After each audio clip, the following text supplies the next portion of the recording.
eastern North Carolina.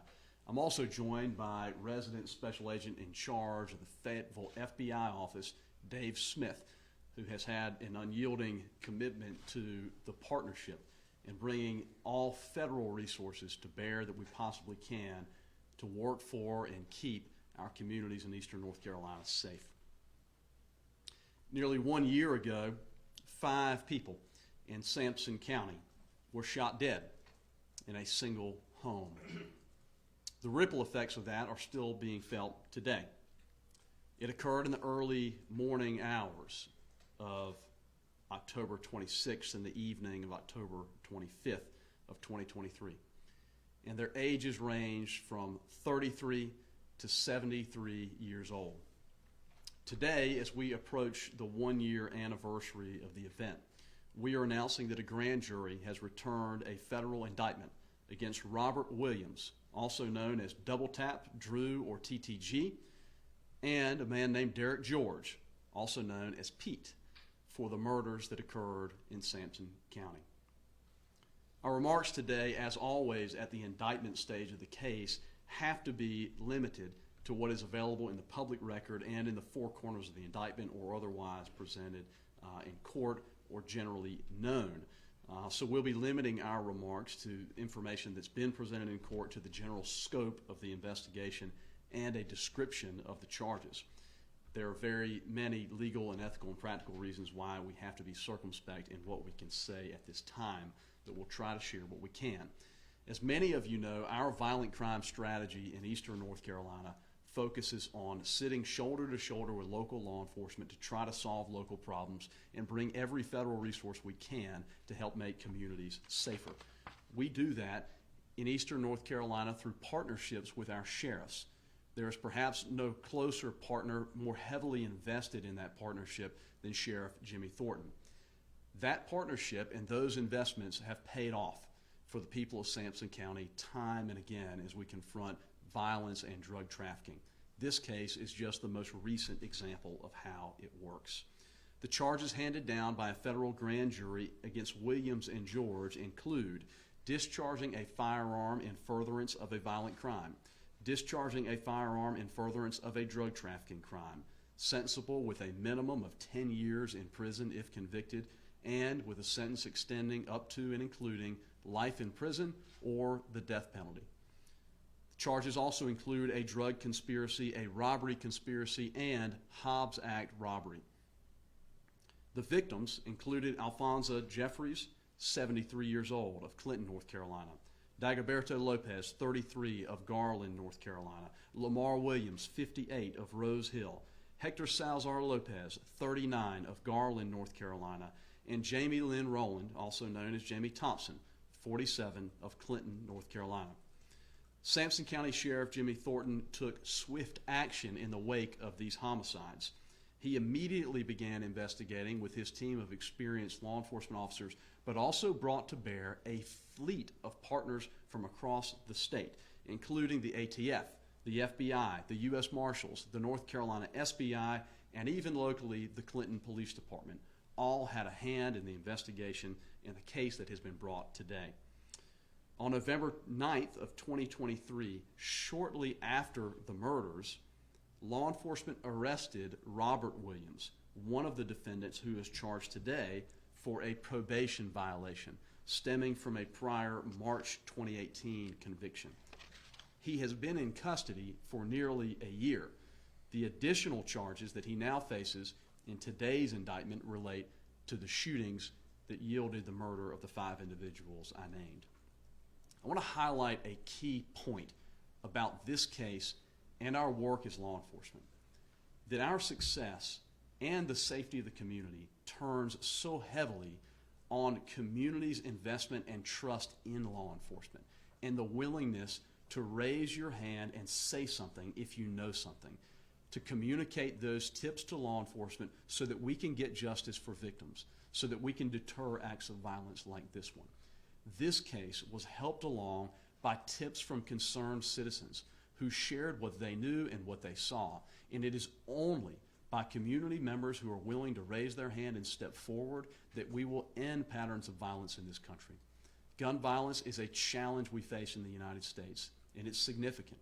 Mass shootings occur here at a pace that should never be, and we won't break it. We won't stop the cycle until communities say that they've had enough. The Sampson County community, in this case, said that they had something to add. They added key and critical evidence that would be necessary to move forward with the charges that are brought today. This, as always, is an ongoing investigation. We will receive any new tips or information about these two individuals, and there is reward money available for those who are willing to step forward and do the right thing. Any additional information about these murders should be brought to the Sampson County Sheriff's Office or to the FBI. We're proud to partner with Sampson County. We're proud to partner with every sheriff who joins us in our fight for public safety and public trust. Any community, big and small, should feel and should know that their federal government works for them, that federal law enforcement is there to serve them, and then they're getting their money's worth out of the investment they make in federal law enforcement to help solve crimes and get justice done. We intend to make good on that, and we're going to work tirelessly around the clock, answering calls day and night, as Assistant United States Attorney Tyler Lemons did in this case, to get justice for victims. Thank you. Sheriff Thornton. Thank you.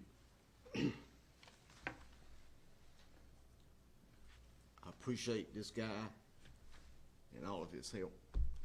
This couldn't have happened without their help. We're a small, sparsely populated rural county in eastern North Carolina, a 962 square mile territory. Our resources are very limited. But with other agencies' resources put together with us, we've been able to accomplish something great. It's very rare, you know, that you have 5 individuals killed in one house, and particularly, you know, in rural eastern North Carolina. We've never had anything like this to have ever happened before. So certainly it sent shockwaves all across our county. And I can imagine, I can perceive, but I can't imagine how all the folks in the Garland area felt that particular night when everybody became aware of it. That same night, we had another individual that was murdered within 5 miles of that location. So everybody was just terrified at that point that there's a killer on the loose.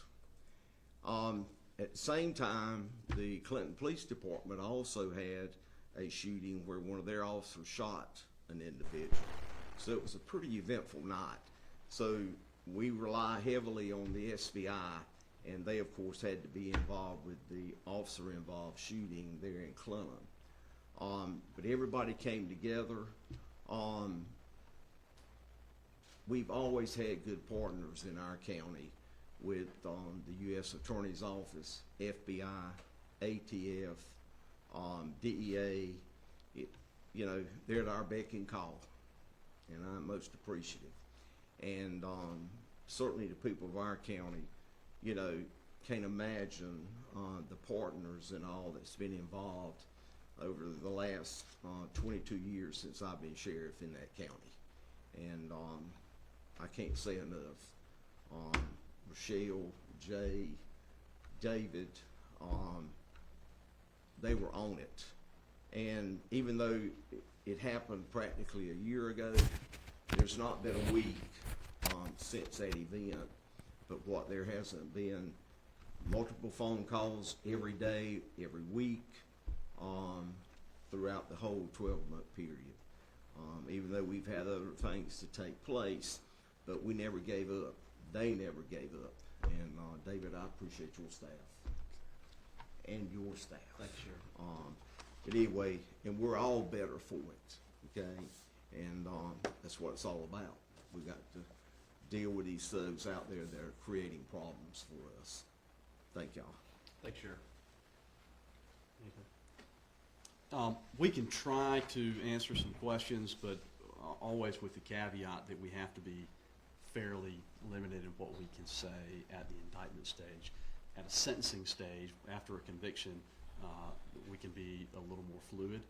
but we really refrain from commenting on the evidence or the strength of the case at this stage.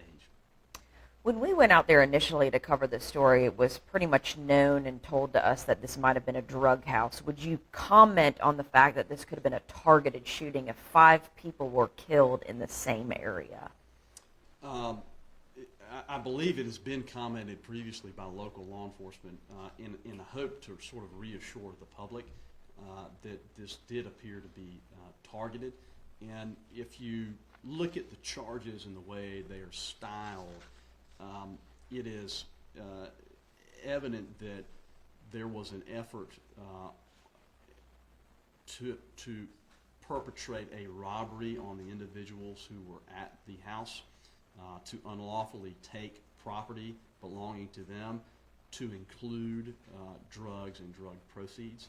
That is part of what's alleged in the 4 corners of the indictment, so I can comment on that. But I will say also that no matter the circumstance of someone's life, no matter the house they find themselves in or the street corner, we view everybody who is a victim of gun violence as a victim of gun violence. And the fact that this involved, as alleged, a robbery involving drugs and drug proceeds didn't cause law enforcement to slow down or treat this case with any less seriousness than we would these incidents should they have taken place in any community in this state. And just because a community may struggle with drug trafficking or addiction doesn't mean that law enforcement is going to leave you behind or treat you as anything less than the human being that you are. Sheriff Thornton, I think you had mentioned that this particular home had been on your radar for some time. Are you able to comment on that? I don't want to get too much into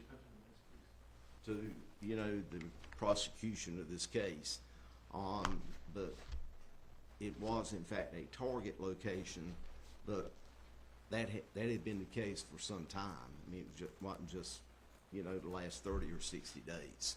It had been an ongoing problem for us, as we have a lot of other locations in the county.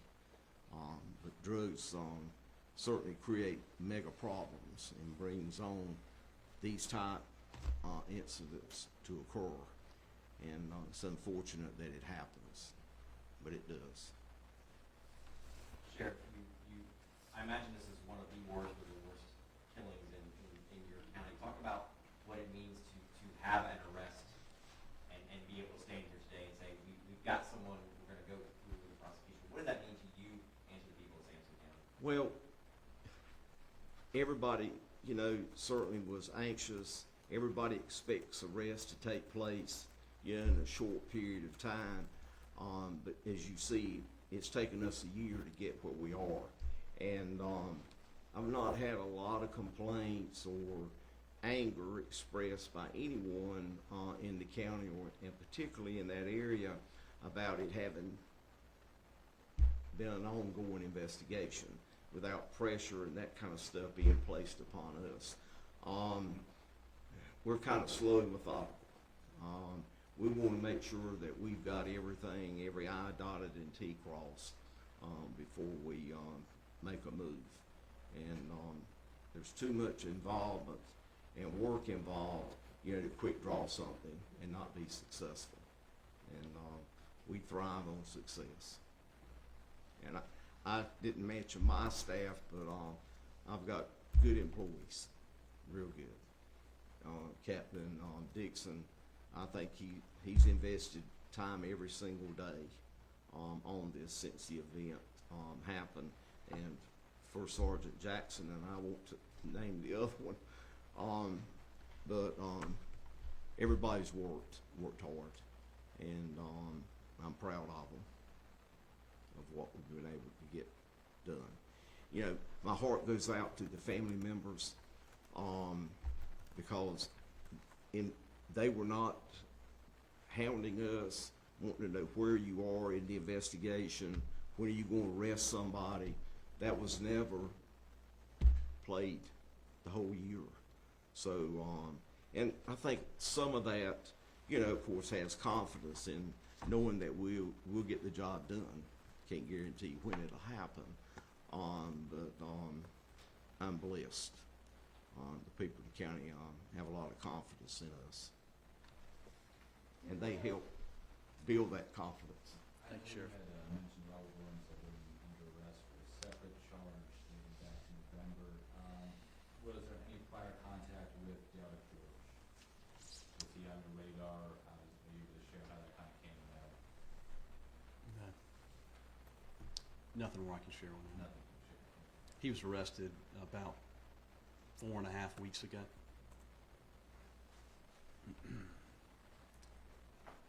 No defendant in this case has yet been arraigned, meaning they have the opportunity to plead guilty or not guilty at their arraignment.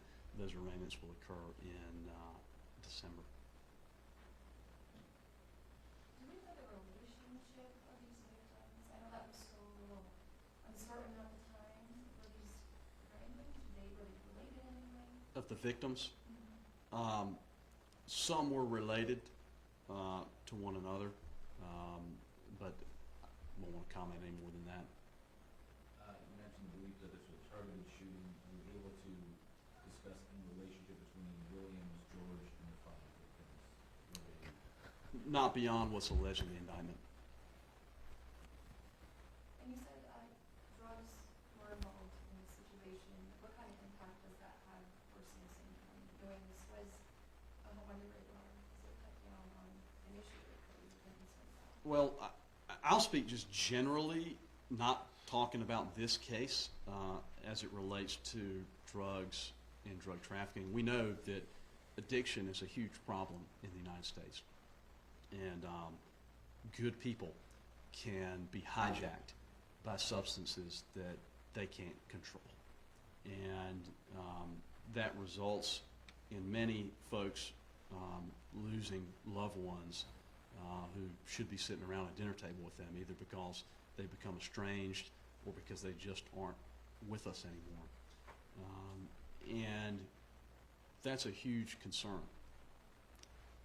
One of the other challenges with narcotics is that there are drugs and drug proceeds that are around eastern North Carolina and sometimes aggregated in particular locations. And those locations can be ripe for robberies and violence. And guns are tools of the trade for drug traffickers. And speaking broadly about our strategy in addressing violent crime, they go hand in hand. And so it only increases our energy to want to focus on drug trafficking with our local partners. So I could say that generally at a sort of statewide level, maybe even at a national level. Sheriff Thornton will probably be able to speak better to the issue of narcotics in his particular area and his commitment to address those without talking about the specific case. Yeah, one of you asked about the 5 individuals being shot at one time. Prior to that incident, and Captain Dixon could probably give more or shed more light on this, but on 2 separate occasions back several years ago, we had a crime scene where 3 people were killed at one time, and then another crime scene about 2 years after that where 3 were killed. Drugs certainly was associated with one of those. The other one was family. But drugs is a ever common issue that every county has to deal with. And I can't tell you the number of individuals that we have in federal custody now and have been successful in getting federal time for the last 18 to 20 years. It's mind-boggling. And of course that's had a big impact, you know, in our county. We'll never eradicate, we'll never get rid of all drugs. It's going to be out there. I'm sorry. It just keeps us employed. But and none of you here today knows this, but back in 2007 and 8, our county led east of I-95 meth labs. Were we the only county with meth labs? No. Everybody else had them. It was just that we had such a good relationship with the public, they would keep us informed of what all was going on. And to this day, they still keep our tip line hot at all times. And the beauty, you know, of having this partnership is that once you start building historical data, in time, they're able to handle it. And our state system does a good job, don't get me wrong. But the federal system, there's meat and potatoes there. And it resonates more so than our state courts. But everybody has drugs. But we're constantly dealing with it. Thank you, Sheriff. Is there any evidence that either Williams or George were involved in, and if so, any federal enhancement on that path? Not aware of that. All right. Thank you. Thank you, Sheriff. Thank you. Yep.